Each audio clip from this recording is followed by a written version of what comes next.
നിയോഗത്താലി ഭാഗം 11. അലാറം അടിയുന്ന ശബ്ദം കേട്ടാണ് ഉറക്കം ഞെട്ടിയത്. തിരിഞ്ഞു നോക്കുമ്പോൾ അടുത്തു തന്നെ പുതച്ചു മൂടിക്കിടപ്പുണ്ട് പതിദേവ്. ഇന്നു മുതൽ കോളേജിൽ പോകണം. ഡിസ്ചാർജായി വന്ന ശേഷം പിറ്റേന്ന് പോകാൻ ശ്രമിച്ചെങ്കിലും ആള് വിട്ടില്ല. 2 ദിവസം കൂടി റെസ്റ്റ് എടുപ്പിച്ചു. ആളും പോയില്ലാട്ടോ കോളേജിൽ. ഉച്ചവരെ ഓഫീസിൽ പോയി. ബാക്കി ഫുൾ ടൈം ഒരുമിച്ച് സ്പെൻഡ് ചെയ്തു. അതിൻ്റെ ഒരടുപ്പം ഇപ്പോൾ ഉള്ളിലുണ്ട്. അത് കൂടുതൽ ദൃഢമാകണം, തകർക്കാൻ പറ്റാത്ത വിധം. ആളെ ഒന്നുകൂടി നോക്കി എഴുന്നേറ്റു. ഫ്രഷായി കിച്ചണിലേക്ക് വിട്ടു. മനു തയ്യാറായി വരും മുൻപേ ബ്രേക്ക്ഫാസ്റ്റ് ഉണ്ടാക്കണം. ഓഫീസിൽ പോയി വന്ന ശേഷമല്ലേ ആള് കോളേജിൽ വരൂ. ബ്രേക്ക്ഫാസ്റ്റും ലഞ്ചും ഉണ്ടാക്കിയ ശേഷവും മനുവിനെ കാണാഞ്ഞ് സച്ചു റൂമിൽ പോയി നോക്കി. ആളിപ്പോഴും സുഖനിദ്രയില്ല. മനു എഴുന്നേക്കും മുൻപേ കുളിയൊക്കെ തീർക്കാലോ എന്ന ധാരണയിൽ സച്ചു വേഗം കുളിക്കാൻ പോയി. പണ്ടത്തെ കുളിക്കാര്യം കൊച്ചിൻ്റെ മനസ്സിലുണ്ടേ. വെറുതെ ഒരു റിസ്ക് എടുക്കണ്ടല്ലോ. തിരിച്ചിറങ്ങുമ്പോഴും ആൾ എഴുന്നേറ്റിട്ടില്ല. ഇന്ന് എന്ത് പറ്റിയാവോ? പേരെടുത്ത് വിളിച്ചു നോക്കി. ഒരു കുലുക്കവുമില്ല. അടുത്തു പോയി ഷോൾഡറിൽ പിടിച്ചു കുലുക്കി വിളിച്ചു. അത് ഏറ്റമട്ടുണ്ട്. കൈകൊണ്ട് കണ്ണൊക്കെ തിരുമ്മി ആളെഴുന്നേറ്റു. Good morning സച്ചൂട്ടി. നല്ല പാൽ പുഞ്ചിരിയോടെയാ വിഷിങ്. Good morning. ഇന്നെന്താ ഓഫീസിലൊന്നും പോകുന്നില്ലേ? സമയം വൈകിയല്ലോ. അത് കേട്ടപ്പോൾ തുറന്നു വെച്ച വാ അടച്ച് മനു ഫോൺ എടുത്തു നോക്കി. മണി 8 കഴിഞ്ഞു. നിനക്കൊന്ന് നേരത്തെ വിളിച്ചൂടായിരുന്നോ സച്ചു? പരിഭവത്തോടെ മനു സച്ചുവിനെ നോക്കി. എപ്പോഴും ഞാൻ വിളിച്ചിട്ടാണോ എഴുന്നേൽക്കാറ്? നേരത്തെ ഇന്നലെ പറഞ്ഞിരുന്നെങ്കിൽ ഞാൻ വിളിച്ചേനെ. അതും പറഞ്ഞ് കോളേജിലേക്ക് പോകുമ്പോൾ ധരിക്കാനുള്ള ഡ്രസ്സ് എടുക്കാനായി അവൾ കബോർഡ് തുറന്നു. ഇവൾക്ക് പറയുന്നതിനെന്താ? മനുഷ്യൻ രാത്രി ഒന്ന് ഉറങ്ങാൻ പെടുന്ന പാട് എനിക്കല്ലേ അറിയൂ. പാൽപ്പായസം മുൻപിൽ കൊണ്ടുവച്ചിട്ട് അത് കുടിക്കാതെ നോക്കിയിരിക്കുന്ന അവസ്ഥ എനിക്കല്ലേ അറിയൂ. അറ്റ്ലീസ്റ്റ് അതിലിടുന്ന ഉണക്കമുന്തിരിയും അണ്ടിപ്പരിപ്പുമെങ്കിലും ഒന്ന് രുചിക്കാൻ പറ്റിയിരുന്നെങ്കിൽ. ഗതികേട്, സ്വയം വരുത്തി വെച്ച ഗതികേട്. തലയൊന്നടിച്ച് മനസ്സിൽ പറഞ്ഞുകൊണ്ടവൻ എഴുന്നേറ്റ് ഫ്രഷ് ആവാൻ പോയി. ഫ്രഷായി വരുമ്പോൾ സച്ചു സിന്ദൂരം തൊടുന്നതാണ് കാണുന്നത്. മനുവിൻ്റെ ഉള്ളിൽ ഒരു തണുപ്പ് വീണു. ശരിക്കും മനസ്സിൽ സന്തോഷം നിറയ്ക്കുന്ന കാഴ്ചയായിരുന്നു അതവന്. സാരിയൊക്കെ ഉടുത്ത് നേരിയ ചെയിനിൽ കോർത്ത താലി സാരിക്ക് വെളിയിൽ എടുത്തിട്ടുണ്ട്. ഒരുങ്ങിക്കഴിഞ്ഞ ശേഷവും ആൾ കണ്ണാടിയിലൂടെ അടിമുടി നോക്കുവാണ്. ആഹാ, എന്നെ വേണ്ടെങ്കിലും എൻ്റെ താലിയും സിന്ദൂരം വേണം ആൾക്ക്. ഇപ്പം ശരിയാക്കി തരാട്ടോ. കുസൃതി നിറഞ്ഞു അവനിൽ. ഡി. മനുവിൻ്റെ അലർച്ചയിൽ സച്ചു തിരിഞ്ഞൊന്ന് നോക്കി. എന്താ? അതേ കലിപ്പോൽ അവളും മറുപടി കൊടുത്തു. ഫസ്റ്റ് ഡേ നീ സിന്ദൂരം ഒന്നും തൊട്ടിട്ടില്ലാലോ. താലിയും വെളിയിൽ കാണിച്ചിട്ടില്ല. പിന്നെ ഇന്ന് എന്തിനാ മോളെ ഈ പ്രഹസനം? അവൻ കണ്ണുകൾ ചുരുക്കി നോക്കി അവളെ. ഓഹ്, അതാണോ? അന്ന് നല്ല സുന്ദരൻ സാറുമാരുണ്ടെങ്കിൽ വളക്കാമെന്ന് കരുതി. പക്ഷേ ഇപ്പോൾ അവിടെ എല്ലാവരും അറിഞ്ഞില്ലേ എൻ്റെ കെട്ട് കഴിഞ്ഞത്. അതുകൊണ്ട് ഇട്ടതാ. ചുണ്ടുകൂട്ടി മനുവിനെ പുച്ഛിച്ചു. അവളുടെ കളി കണ്ടിട്ട് മനുവിന് വിറഞ്ഞു കയറുന്നുണ്ടായിരുന്നു. അവളെ ഒന്ന് ചൊറിയാൻ പോയിട്ട് നല്ല അസ്സലായി മാന്ത് കിട്ടിയത് അവനാണല്ലോ. അതിനിപ്പോഴും പഞ്ഞമൊന്നുമില്ലല്ലോ. അല്ലെങ്കിലും 2 ദിവസം ലീവായിട്ട് ആ സനൂപ് തെണ്ടി നിൻ്റെ ഫോണിന് സ്വൈര്യം തന്നോ? എത്ര തവണയാ മൈമോൻ വിളിച്ചത്. ഇരിക്കപ്പുറതിയില്ലാതെ അവസാനം സ്വിച്ച് ഓഫ് ചെയ്യേണ്ടി വന്നെനിക്ക്. ഇന്ന് നീ നോക്കിക്കോ, നിന്നോട് ഒലിപ്പിക്കാൻ രാവിലെ തന്നെ ഹാജർ വെച്ചിട്ടുണ്ടാവും തെണ്ടി. മനുവിൻ്റെ മുഖം വീർത്തു വരുന്നത് കണ്ട് സച്ചുവിന് ചിരി പൊട്ടി. നല്ല കുശുമ്പുണ്ടല്ലേ? അവൻ്റെ കവിളിൽ പിടിച്ചു വലിച്ചുകൊണ്ടവൾ പൊട്ടിച്ചിരിച്ചു. ഉണ്ട്, നീ എൻ്റെയാ, എൻ്റേത് മാത്രം. അവളുടെ അരയിലൂടെ കൈ ചേർത്ത് പിടിച്ച് തൻ്റെ നെഞ്ചോട് ചേർത്തു മനു. അവളുടെ കണ്ണിലേക്ക് ഉറ്റുനോക്കി. സച്ചുവിൻ്റെ കണ്ണുകളും മനുവിലായിരുന്നു അല്ലേ? ചെവിക്കടുക്കിലേക്ക് മുഖം അടുപ്പിച്ചുകൊണ്ട് പതിയെ ചോദിച്ചവൻ. അവൻ്റെ നിശ്വാസ ചൂടിൽ വല്ലാത്തൊരു വെപ്രാളം പൊതിഞ്ഞു സച്ചുവിൽ. ഒന്ന് കുതറാൻ ശ്രമിച്ചെങ്കിലും അവൻ്റെ കൈക്കരുത്തിൽ അവൾക്കൊന്ന് അനങ്ങാൻ സാധിച്ചത് കൂടിയില്ല. പറ സച്ചു, നീ എൻ്റെ അല്ലേ? അവളിൽ നിന്നൊരു മറുപടി അവൻ അതിയായി ആഗ്രഹിച്ചു. മനുവിൻ്റെ സാമീപ്യത്തിൽ സച്ചു തളർന്നു തുടങ്ങി. എത്രയൊക്കെ അകന്നു നിൽക്കാൻ ശ്രമിച്ചാലും അവൻ്റെ സാമീപ്യം അവളെ മറ്റൊരു ലോകത്തേക്ക് അവൾ അറിയാതെ തന്നെ നയിച്ചു. ശബ്ദം പുറത്തേക്ക് വരാതെ തൊണ്ടയിൽ കുരുങ്ങി നിന്നപ്പോൾ ചെറുമൂളലാൽ അവൾ ഉത്തരമേകി, ഗുഡ് ഗേൾ. അവളിലെ പിടിവിട്ട് ചൂണ്ടുവിരൽ മൂക്കിൻ തുമ്പൊന്ന് തൊട്ടുകൊണ്ട് പറഞ്ഞ് മനു ഡ്രസ്സ് എടുക്കാനായി കബോർഡിനടുത്തേക്ക് നടന്നു. ഡ്രസ്സ് എടുത്ത ശേഷം തിരിഞ്ഞു നോക്കുമ്പോൾ സച്ചു അപ്പോഴും അതേ അവസ്ഥയിൽ തന്നെയാണുള്ളത്. നിന്നിടത്തുനിന്ന് ഒരടി മാറിയിട്ടില്ല. അവൻ്റെ കാലുകൾ സച്ചുവിനടുത്തേക്ക് നീങ്ങി. ദേഷ്യമാണോ എന്നോട്? ചേർത്ത് പിടിച്ചത് ഇഷ്ടമായില്ലേ? വീണ്ടും എല്ലാം കൈവിട്ടു പോയോ എന്ന ചിന്തയായിരുന്നു ഉള്ളിൽ. മനുവിൻ്റെ ചോദ്യമാണ് അവളെയും ചിന്തകളിൽ നിന്നുയർത്തിയത്. സച്ചു ചുഴിഞ്ഞൊന്ന് അവനെ നോക്കി. ഇതെന്താ? കഴുത്തിലെ താലി ഉയർത്തിയ അവൾ. താലി? ആര് കെട്ടിയതാ? ഞാൻ. ഇത്തവണ ഒരു കുഞ്ഞു ചിരി വിരിഞ്ഞു മനുവിൽ. അപ്പോൾ ഇയാൾ എൻ്റെ ഭർത്താവ് അല്ലേ? എൻ്റെ കെട്ടിയോൻ എൻ്റെ അടുത്ത് വന്ന് നിൽക്കുന്നതിന് ഞാൻ എന്തിനു ദേഷ്യപ്പെടണം? ഇച്ചിരി ഗൗരവത്തോടെ മനുവിനെ നോക്കി പറഞ്ഞവൾ. അതല്ലടാ, സമയം വേണമെന്നൊക്കെ പറഞ്ഞിട്ട് പിന്നെയും ഞാൻ ഇങ്ങനെയൊക്കെ. മനു പറഞ്ഞ് മുഴുവനാക്കാതെ അവളെ നോക്കി. സമയം വേണമെന്ന് പറഞ്ഞത് പൂർണ്ണമായി ദാമ്പത്യം തുടങ്ങാനല്ലേ, എല്ലാ രീതിയിലും ഒന്നാവാനല്ലേ. ഞാൻ നിൻ്റെ ഭാര്യയും നീ എൻ്റെ ഭർത്താവുമാണ്. നമ്മൾ അത് പരസ്പരം അംഗീകരിക്കുന്നുമുണ്ട്. നമുക്കിടയിൽ ഇപ്പോൾ ഒരു ഇഷ്ടവുമുണ്ട്. അപ്പോൾ ഇതൊക്കെ സ്വാഭാവികമല്ലേ മോനെ മനുവേ? അവസാന വാചകമെത്തുമ്പോൾ സച്ചുവിൻ്റെ വിരലുകൾ മനുവിൻ്റെ മൂക്കിൻ തുമ്പിൽ പിടിച്ചു വലിച്ചു. അവളുടെ കുസൃതിച്ചിരി അവനിലും കുറുമ്പ് നിറച്ചു. ഓഹോ, അങ്ങനെയാണോ? എന്നാൽ ഇതുകൂടി പിടിച്ചോ.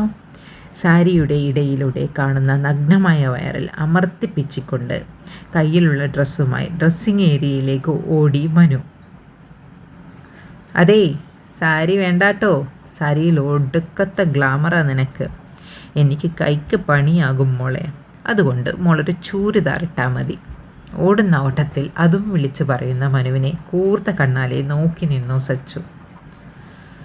മനു ഒരുങ്ങി വരുമ്പോഴേക്കും സച്ചുവും സാരി മാറി ചുരിദാറിട്ടു.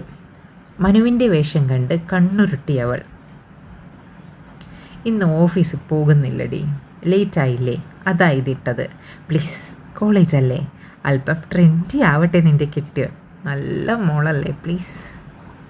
അവൻ്റെ കൊഞ്ചൽ കണ്ടപ്പോൾ ചിരി പൊട്ടിയെങ്കിലും അവൾ ഗൗരവം വിട്ടില്ല. എന്നാ ഞാനും പോയി സാരി ഉടുക്കട്ടെ? ഇരുപുരികവും മാറി മാറി പൊക്കിക്കൊണ്ട് ചോദിച്ചു. അത് വേണോടി, നീ ശരിക്കും എന്നെ ഒന്ന് നോക്ക്. ഈ ലുക്കിൽ ഞാൻ കൂതറിയല്ലേ, ആരും എന്നെ നോക്കില്ല. പക്ഷെ നീയോ, സാരിയിൽ നിനക്ക് ഒടുക്കത്ത സൗന്ദര്യമാണ്. നിന്നെ കാണും തോറും എൻ്റെ കൺട്രോൾ പോവും. പിന്നെ അതൊരു കോളേജാണെന്നോ നീ ടീച്ചറാണെന്നോ ഞാൻ സ്റ്റുഡൻ്റ് ആണെന്നൊക്കെ ഞാനങ്ങ് മറന്നു പോകും. അത് വേണോടാ?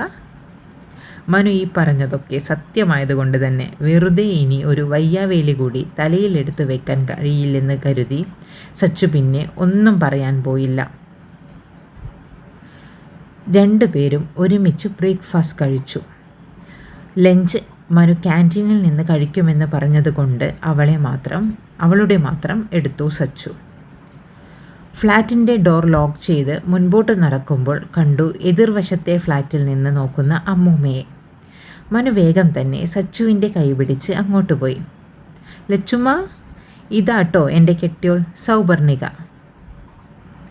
അത് കേട്ടപ്പോൾ അമ്മൂമ്മ സച്ചുവിൻ്റെ കയ്യിൽ കൈ ചേർത്ത് മറുകൈയാൽ അവളുടെ കവിളിൽ വാത്സല്യത്തോടെ തലോടി. അബിക്കുട്ടൻ പറഞ്ഞിട്ടുണ്ട് കേട്ടോ മോളെപ്പറ്റി, കാണാൻ പറ്റുമെന്ന് നിരീച്ചില്ല. കണ്ടൂലോ, സന്തോഷമായിട്ടോ ഈ അമ്മൂമ്മയ്ക്ക്. മനുവിനോടുള്ള വാത്സല്യം മുഴുവൻ നിറഞ്ഞു നിന്നിരുന്നു ആ കണ്ണുകളിൽ. കുഞ്ഞു പുഞ്ചിരിയാലെ അതൊക്കെ നോക്കി നിന്നു സച്ചു. ഞങ്ങൾ കോളേജിലേക്ക് പോകുക കേട്ടോ, വന്നിട്ട് വിശദമായി കൂടാട്ടോ സുന്ദരിക്കുട്ടിയെ. ആ ചുളിഞ്ഞ കവിളിൽ വലിച്ചു വിട്ട് കൊഞ്ചിക്കുന്ന കണ്ടപ്പോൾ സച്ചുവിന് ചിരി പൊട്ടി. എന്നാ ഇന്നത്തെ അത്താഴം എവിടെയാക്കാട്ടോ മോളെ? സച്ചുവിനെ നോക്കി പറഞ്ഞപ്പോൾ അവൾ സന്തോഷത്തോടെ തലയാട്ടി. രണ്ടുപേരും അമ്മൂമ്മയോട് യാത്ര പറഞ്ഞ് താഴേക്കിറങ്ങി. മനു പാർക്കിങ്ങിൽ പോയി ബൈക്ക് എടുത്തു വന്നു. സച്ചു എന്ത് ചെയ്യണമെന്നറിയാതെ പരുങ്ങി. കുറച്ച് കഴിഞ്ഞിട്ടും കയറിയില്ലെന്ന് കണ്ട് മനു തിരിഞ്ഞു നോക്കി. നീ കയറുന്നില്ലേ? അത് കോളേജിലേക്ക് ഒരുമിച്ച് ചെന്നാൽ എല്ലാവരും ചോദിക്കില്ലേ നമ്മൾ തമ്മിലുള്ള റിലേഷൻ? അതുകൊണ്ട് ഞാൻ ബസ്സിന് വന്നോളാം. തല താഴ്ത്തിയാണ് പറച്ചിൽ. ദയനീയ ഭാവം കാണുമ്പോൾ കടുപ്പിച്ചൊന്നും പറയാനും തോന്നിയില്ല മനുവിന്. ഞാൻ നിൻ്റെ ഭർത്താവാണെന്നറിഞ്ഞാൽ അവിടെ എന്താ ഭൂകമ്പം ഉണ്ടാവുമോ? എന്താണ് നിൻ്റെ യഥാർത്ഥ പ്രശ്നം സച്ചു? ഞാൻ പറഞ്ഞതല്ലേ എൻ്റെ ഭർത്താവ് ബിസിനസ്മാൻ മനു എന്ന അഭിമന്യു ആണെന്ന്. അയാളെയാണ് ഞാൻ കല്യാണം കഴിച്ചതും കൂടെ ജീവിക്കാൻ ആഗ്രഹിക്കുന്നതും. അതിനർത്ഥം മനു സ്റ്റഡീസ് നിർത്തണമെന്നല്ല. ഇഷ്ടപ്പെട്ട് ആഗ്രഹിച്ചു നേടുന്ന വിദ്യാഭ്യാസം അത് ഉറപ്പായും പൂർത്തിയാക്കണം. പക്ഷേ തൽക്കാലം നമ്മളായി കോളേജിൽ ആരോടും പറയണ്ടേ റിലേഷൻ. പിന്നെ എപ്പോഴെങ്കിലും അറിയുമ്പോൾ അറിയട്ടെ. അതുകൂടാതെ ഞാൻ വൈഫാണെന്ന് അറിഞ്ഞാൽ പിന്നെ കോളേജിലും ക്ലാസ്സിലുമൊക്കെ നമ്മളെ കാണുമ്പോൾ പിള്ളേരൊക്കെ വല്ലാതെ നോട്ടം നോക്കും. എപ്പോഴും നമുക്ക് ചുറ്റുമായിരിക്കും അവരുടെ കണ്ണുകളൊക്കെ. പിന്നെ മനുവിന് ഫേവറായി എനിക്ക് ഒരിക്കലും ഒരു കാര്യത്തെക്കുറിച്ചും സംസാരിക്കാനും പറ്റില്ല. ചുരുക്കി പറഞ്ഞാൽ നമ്മുടെ റിലേഷൻ കോളേജിൽ അറിയുമ്പോൾ അവസാനിക്കും ഇവിടെയുള്ള നമ്മുടെ പ്രൈവസി. മനസ്സിലായോ മനുവേട്ട? ആ വിളിയിൽ അവൻ വീഴുമെന്ന് അവൾക്കറിയാം.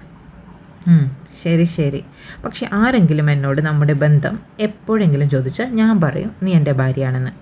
അതൊക്കെയാണോ? Double okay. ഇനി എൻ്റെ പൊന്നുമൻ എന്നെ ഒന്ന് ബസ് സ്റ്റോപ്പിലൊന്ന് ഇറക്കി തന്നേ. ബൈക്കിന് പുറകിൽ ചാടി കയറിയിരുന്നു സച്ചു. ആദ്യമായാണ് ഒരുമിച്ചൊരു യാത്ര, അതും ബൈക്കിൽ. ഷോൾഡറിൽ വെച്ചിരുന്ന സച്ചുവിൻ്റെ കൈയെടുത്ത് വയറിലേക്ക് വെച്ചു മനു. ഇവിടെ മതി എന്നും. ബൈക്ക് മുന്നോട്ട് കുതിക്കുമ്പോൾ അതിലും വേഗത്തിൽ മുൻപോട്ട് കുതിക്കുമായിരുന്നു ഇരുവരുടെയും മനസ്സ്.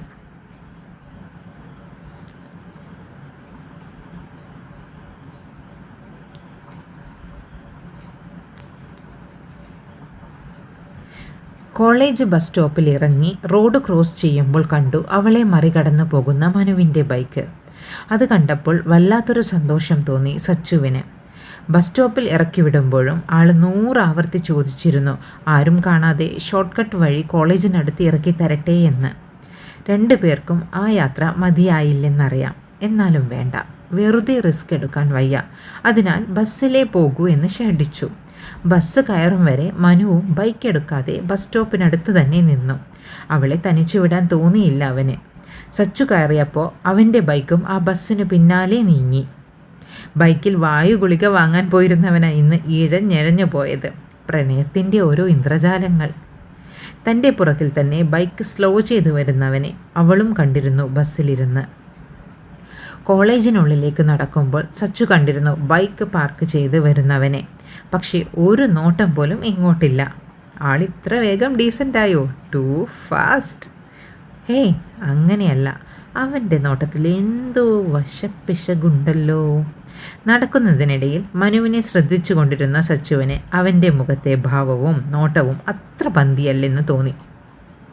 അവൻ്റെ നോട്ടം പോകുന്ന ദിശയിലേക്ക് അവളുടെ കണ്ണുകളും നീങ്ങി. പൂമുഖവാതിൽക്കൽ സ്നേഹം വിടർത്തി അതാ കാത്തിരിക്കുന്നു സനൂപ് സാർ. സച്ചു ദയനീയമായി മനുവിനെ നോക്കി. അവളിൽ നിന്നും അല്പം അകലം ആണ് അവൻ നടക്കുന്നത്. അവളെ ഒരു നോട്ടം കൊണ്ടുപോലും കടാക്ഷിക്കുന്നില്ല. ആളുടെ കോൺസെൻട്രേഷൻ മുഴുവൻ സനൂപിലാണ്. കണ്ണുകൾ വിറപ്പിച്ച് മുഷ്ടി ചുരുട്ടി ഉള്ള അവൻ്റെ ആ പോക്ക് അവളിൽ അല്പം ഭയം ഉണർത്തി. വേഗം ബാഗിൽ നിന്ന് ഫോൺ എടുത്ത് മനുവേട്ടൻ എന്ന സേവ് ചെയ്ത നമ്പറിലേക്ക് വിളിച്ചു. ഫോൺ റിങ് ചെയ്യുന്ന ശബ്ദം കേട്ടപ്പോൾ സനൂപിൽ നിന്ന് നോട്ടം മാറ്റി മനു സംശയത്തോടെ കോൾ അറ്റൻഡ് ചെയ്തു. ദയവ് ചെയ്ത് പ്രശ്നമുണ്ടാക്കരുത്, പ്ലീസ് പ്ലീസ് പ്ലീസ്, എൻ്റെ പൊന്നല്ലേ. ഒരു ഹലോ പോലും പറയാൻ സമ്മതിക്കാതെ ഒറ്റ ശ്വാസത്തിൽ പറഞ്ഞു തീർത്തു സച്ചു. കോൾ കട്ട് ചെയ്ത് അവൾ അല്പം മുൻപോട്ട് നടന്നു നീങ്ങും വരെ അവൻ അവിടെ തന്നെ നിന്നു. സച്ചുവിന് അല്പം പിന്നിലായി മനു മുൻപോട്ട് നീങ്ങി. ഗ്രൗണ്ട് ഫ്ലോർ എൻട്രൻസിന് മുൻപിലുള്ള സനൂപിനെ അടുത്ത് എത്തിയപ്പോൾ അവൾ ഒന്നവനോട് ചിരിച്ച് സ്റ്റെയർ ലക്ഷ്യമാക്കി നടന്നു. ഫസ്റ്റ് ഫ്ലോറിലാണ് സ്റ്റാഫ് റൂം. MBA ക്ലാസ് റൂംസും ആ ഫ്ലോറിൽ തന്നെയാണ്. സൗപർണിക, താൻ എന്താടോ ഒന്ന് വിഷ് പോലും ചെയ്യാതെ പോകുന്നേ? വേഗം തന്നെ സച്ചുവിന് പുറകെ നീങ്ങി അവളുടെ കൂടെ നടത്തം തുടങ്ങി സനൂപ്. ഓ സോറി, പെട്ടെന്ന് ഞാൻ ഓർത്തില്ല സർ. Good morning. നടത്തം നിർത്താതെ പറഞ്ഞവൾ. പുറകിൽ മനു ഉണ്ടെന്ന് അവൾക്ക് ഉറപ്പായിരുന്നു. കൂടുതൽ സംസാരിക്കാൻ നിന്നാൽ ചിലപ്പോൾ ദേഷ്യം കാരണം മനു എടുത്തു ചാടി എന്തെങ്കിലും ചെയ്യുമോ എന്നവൾ ഭയപ്പെട്ടു. അല്ലെങ്കിൽ തന്നെ കുറച്ച് ദിവസം കൊണ്ട് മനസ്സിലായി ആളൊരു ചൂടനാണെന്ന്. ഇവിടെ കോളേജിലും എന്തൊക്കെയോ കഥകളുണ്ട് ഈ ഗ്യാങ്ങിനെ ചുറ്റിപ്പറ്റി. ഇപ്പോൾ തന്നെ സസ്പെൻഷൻ കഴിഞ്ഞുള്ള വരവായിരുന്നില്ലേ അവർ? ഇപ്പോൾ ഹെൽത്തൊക്കെ എങ്ങനെയുണ്ട്? ഓക്കെ ആയോ? വിടാൻ ഭാവമില്ലാതെ കൂടെ തന്നെയുണ്ട് സനൂപ്. ഒന്ന് മൂളിക്കൊണ്ട് തിരിഞ്ഞു നോക്കാതെ മുൻപോട്ട് നടന്നു.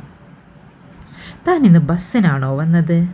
എന്നോട് പറഞ്ഞിരുന്നെങ്കിൽ ഞാൻ വരുമായിരുന്നില്ലേ പിക്ക് ചെയ്യാൻ? ഈവനിങ് ഞാൻ ഡ്രോപ്പ് ചെയ്തോളാം. ഹസ്ബൻഡും ഇപ്പോൾ നാട്ടിലില്ലാലോ. അപ്പോൾ കുറച്ച് ഉത്തരവാദിത്വമൊക്കെ ഞങ്ങൾക്കുമുണ്ട്. ഇയാളിതെന്ത് കുന്തമാണ് പറയുന്നത്? ഇയാൾ എൻ്റെ പുക കണ്ടേ അടങ്ങുമെന്ന് തോന്നുന്നല്ലോ. ഉത്തരവാദിത്തപ്പെട്ടവൻ തൻ്റെ പുറകിൽ തന്നെ ഉണ്ടെന്ന് പറയാൻ നാവ് ധരിച്ചവൾക്ക്. കുഴപ്പമില്ല സാർ, ഇപ്പോൾ ഞാൻ ഓക്കെയാണ്. തൽക്കാലം മനുവേട്ടൻ വേറെ ആർക്കും ഉത്തരവാദിത്തം ഏൽപ്പിച്ചു കൊടുത്തിട്ടില്ല. അതുകൊണ്ട് സാറ് ടെൻഷൻ അടിക്കേണ്ട. തിരിഞ്ഞു നോക്കാതെ തന്നെ അറിയാമായിരുന്നു അവൾക്കും സാറിനും പുറകിൽ ഒരു സജീവ അഗ്നിപർവ്വതം പുകയുന്നുണ്ടെന്ന്. ഏതു നിമിഷവും അത് പൊട്ടിത്തെറിക്കാം. ഈ കാലൻ ആ ലാവയിൽ എന്നെ കൂടി മുക്കുമെന്നാ തോന്നുന്നേ. സച്ചു വേഗം തന്നെ സ്റ്റെയറുകൾ ചാടിക്കയറി. എന്തൊരു ഓട്ടമായ എൻ്റെ സൗപർണികെ! അവിടെ നിൽക്ക്, ഞാനും അങ്ങോട്ട് തന്നെയല്ലേ. ഇതൊരു നടക്കി പോകുന്ന ലക്ഷണമില്ല. വല്ലാത്തൊരു പണിയാണല്ലോ ദൈവമേ രാവിലെ തന്നെ എനിക്ക് തന്നത്. അവൾ സ്റ്റെപ്പിന് മുകളിൽ നിന്ന് താഴേക്ക് നോക്കി. 2 ജോഡി കണ്ണുകളും അവളിലായിരുന്നു. ഒന്ന് മലരമ്പൻ തോൽക്കും ഭാവങ്ങളാൽ സമ്പുഷ്ടമാണ്. രണ്ടാമത്തേത് തൃക്കണ്ണിനേക്കാൾ ഭീകരവും. ഒറ്റ നിമിഷം കൊണ്ട് ചാമ്പലാകും. സാറിനെ ഒഴിവാക്കിയില്ലെങ്കിൽ ചിലപ്പോൾ ആ തൃക്കണ്ണ് തുറക്കാൻ സാധ്യതയുണ്ട്. സാർ, ഞാൻ ആരുടെയും സൗപർണികയല്ല. എന്നെ ടീച്ചറെന്നോ സൗപർണിക മിസ് എന്നോ വിളിച്ചാൽ മതി. ഇപ്പോൾ സാറിൻ്റെ കൂടെ വർക്ക് ചെയ്യുന്ന സ്റ്റാഫാണ് ഞാനും. പിന്നെ ആ ഒരു ബഹുമാനം പരസ്പരം ഉണ്ടായിരിക്കണം. എനിക്ക് കുറച്ച് തിരക്കുണ്ട്. സാർ പതിയെ വന്നാൽ മതി. ഇനി അവിടെ നിന്നാൽ കാര്യങ്ങൾ വഷളാകുമെന്ന് അവൾക്ക് തോന്നി. വേഗം സ്റ്റാഫ് റൂമിലേക്ക് നടന്നു. കൈയൊന്നാഞ്ഞു വീശി അടുത്ത സ്റ്റെയറിലേക്ക് കാലെടുത്തു വെച്ചതും പുറകിൽ എന്തോ വന്നിടിച്ചതും ഒരുമിച്ചായിരുന്നു. ഒന്നാകെ മുൻപോട്ട് കമഴ്ന്നടിച്ചു വീണുപോയി സനൂപ്. മൂക്കും കാൽമുട്ടുകളും വന്നിടിച്ച വേദനയിൽ ഒരു നിലവിളി ഉയർന്നു തൊണ്ടയിൽ കുരുങ്ങി. കിടന്നിടത്ത് നിന്ന് പണിപ്പെട്ട് തിരിഞ്ഞു നോക്കിയപ്പോൾ താഴെ ഇറങ്ങുന്ന സ്റ്റെപ്പും കോറിഡോറും എല്ലാം വിജനമായിരുന്നു. സനൂപിൻ്റെ നോട്ടവും വാക്കുകളുമൊക്കെ ഉണർത്തിയ ദേഷ്യത്തിൽ മനു കലിപ്പോടെ പാർക്കിങ്ങിലേക്ക് തന്നെ തിരിഞ്ഞു നടന്നു. സാധാരണ ക്ലാസ് തുടങ്ങിക്കഴിഞ്ഞാണ് കോളേജിലേക്ക് എത്തുക. പാർക്കിങ്ങിലിരുന്ന് 4 സംഘം കോറം തികഞ്ഞാലേ ക്ലാസ്സിൽ കയറൂ. ഇന്ന് കോളേജിലേക്ക് കടക്കുമ്പോഴേ കണ്ടിരുന്നു സച്ചുവിനെ കാത്തു നിൽക്കുന്ന സനൂപിനെ. അതാ അവളുടെ പുറകെ പോയത്. അതുകൊണ്ട് അവൻ്റെ മനസ്സിലിരിപ്പ് പിടികിട്ടി. എന്നാലും എന്തൊരു പേടിയാ പെണ്ണെ നിനക്കെന്നെ. നിന്നെ വിറക്കുമായിരുന്നല്ലോ എൻ്റെ സച്ചൂട്ടി. അല്പം പേടിയിരിക്കുന്നതും നല്ലതാ. സച്ചുവിനെ ഓർത്ത് ചിരി പൊട്ടിയവന്. ചിരിച്ചുകൊണ്ട് ഏതോ ലോകത്തെന്ന പോലെ നടന്നു വരുന്ന മനുവിനെ കണ്ട് കിരൺ ചുഴിഞ്ഞൊന്ന് നോക്കി. മണപ്പിച്ച് കഴിഞ്ഞോ? എന്ത്? കിരണിൻ്റെ ചോദ്യത്തിൽ അത്ര നേരവും കണ്ടുകൊണ്ടിരുന്ന ദിവാസ്വപ്നത്തിൽ നിന്ന് ഞെട്ടി അവനെ നോക്കി മനു. അല്ല, മിസ്സിൻ്റെ പുറകെ ഹച്ചിലെ പട്ടിക്കുട്ടിയെ പോലെ മണം പിടിച്ചു പോകുന്ന കണ്ടല്ലോ. ഇനി എന്തൊക്കെ ഞാൻ കാണേണ്ടി വരും എൻ്റെ ശിവനേ. എന്തൊരു ഒലിപ്പീരാടാ നീ. പോടാ മറ്റവനെ. ഞാൻ മണം മാത്രമല്ലടാ, വേറെ വല്ലതും പിടിക്കുന്നുണ്ട്. ഇനിയും പിടിക്കും. അതിന് നിനക്കെന്താടാ ഞാൻ വേറെ ഒന്നും പറയുന്നില്ല. തെറി അഭിഷേകത്താൽ കിരണിനെ നനയിപ്പിച്ചപ്പോൾ ഇത്ര നേരം ഉള്ളിലൊതുക്കി വെച്ച ദേഷ്യത്തിന് അല്പം ആശ്വാസം തോന്നിയ മനുവിന്. മോനെ അബി, നീ ഇപ്പോൾ പാടിത്തീർത്തത് ആ സനൂപിനോടുള്ള ചുരുക്കല്ലേ? മനുവിൻ്റെ കൈ പിടിച്ചു തിരിച്ചു കിരൺ. ഓ, അവനുള്ളത് ഞാൻ കയ്യോടെ കൊടുത്തിട്ടുണ്ട്. ഇത് സ്പെഷ്യലി നിനക്ക് വേണ്ടി ഇറക്കിയ തെറിയ, എന്നെ ആക്കിയതിന്. സനൂപിനുള്ളത് നീ കൊടുത്തോ? ഇത് ചതിയായി പോയല്ലോടാ തെണ്ടി. 2 ആഴ്ചയായി മേലൊന്ന് അനങ്ങിയിട്ട്. ആ ജിതേഷിനിട്ട് പൊട്ടിച്ചിട്ട് സസ്പെൻഷൻ വാങ്ങിയ ശേഷം പിന്നെ ആരെയും കയ്യിൽ തടഞ്ഞില്ലല്ലോടാ. നല്ലൊരവസരമല്ലേ നീ ഇല്ലാണ്ടാക്കിയേ? പെങ്ങളെ നോക്കിയവൻ്റെ കണ്ണ് കുത്തിപ്പൊട്ടിക്കാൻ ഈ പൊന്നാങ്ങളേക്ക് നീ അവസരം തന്നില്ലല്ലോടാ സാമദ്രോഹി. മനുവിൻ്റെ കൈവിട്ട് കിരൺ അവൻ്റെ ബൈക്കിൽ ചാരി നിന്ന് പരിതപിക്കാൻ തുടങ്ങി. ഇങ്ങനെ നിലവിളിക്കല്ലേ പൊന്നാങ്ങളാ. ഇനിയും അവസരം വരും നൻപാ. അടുത്ത ചാൻസ് ഉറപ്പായും നിനക്ക് ഞാൻ തന്നിരിക്കും. ഇത് സത്യം സത്യം സത്യം. ഷോൾഡറിലൂടെ കൈ ചേർത്ത് പിടിച്ചുകൊണ്ടവൻ്റെ കൈ കുലുക്കി മനു. കുറച്ച് സമയം കൂടെ കളിച്ച് ചിരിച്ച് നിന്നപ്പോഴേക്കും ആൽഫിയും മിഥുനും എത്തി. എന്നും ഫസ്റ്റ് പീരീഡ് കഴിഞ്ഞ് വരുന്ന ആൽഫിയും മിഥുനിൻ്റെയും വരവിൽ വശപിശക്ക് തോന്നി കിരണിന്. ഇന്നെന്താവോ നേരത്തെ? കിരൺ കണ്ണു ചുരുക്കി ആൽഫിയെ നോക്കി. ഉറങ്ങിക്കിടന്നിരുന്ന എന്നെ ഈ തേണ്ടി പൊക്കിക്കൊണ്ടു വന്നതാ. ഉറക്കം മതിയാവാത്ത പോലെ കണ്ണു തിരുമ്മിക്കൊണ്ട് മിഥുൻ തൻ്റെ ഭാഗം വ്യക്തമാക്കി. മനുവും കിരണും ആൽഫിയിലേക്ക് നോട്ടമിട്ടു. ആള് മനുസ്ഥാനം ഒഴിഞ്ഞ കസേരയിൽ കയറിയിരിക്കാനുള്ള അശ്രാന്ത പരിശ്രമത്തിലാണ് ഇപ്പോൾ. ഏതെന്നല്ലേ നമ്മുടെ ആസ്ഥാന കോഴിപ്പട്ടം. ഇപ്പോൾ അല്പം അങ്കവാലൊക്കെ വന്നു തുടങ്ങിയിട്ടുണ്ട് ആൾക്ക്. ഞാൻ അല്പം നന്നാവാൻ തീരുമാനിച്ചു. ഇനിയെങ്കിലും പഠിക്കണം. ക്ലാസ് തുടങ്ങാറായി. നിങ്ങൾ വരുന്നെങ്കിൽ വാ. ബൈക്ക് പാർക്ക് ചെയ്ത് മിഥുനെയും പിടിച്ചു വലിച്ച് മുൻപോട്ട് നടന്നു ആൽഫി. മിഥുനാണ് ആകെ പെട്ട പോലെയാണ് നടപ്പ്. ഇടയ്ക്കിടെ തിരിഞ്ഞു നോക്കുന്നുണ്ട് അവരെ. ആ നോട്ടത്തിൽ കൂടെ വാട എന്നൊരു ധ്വനി കൂടിയുണ്ട്.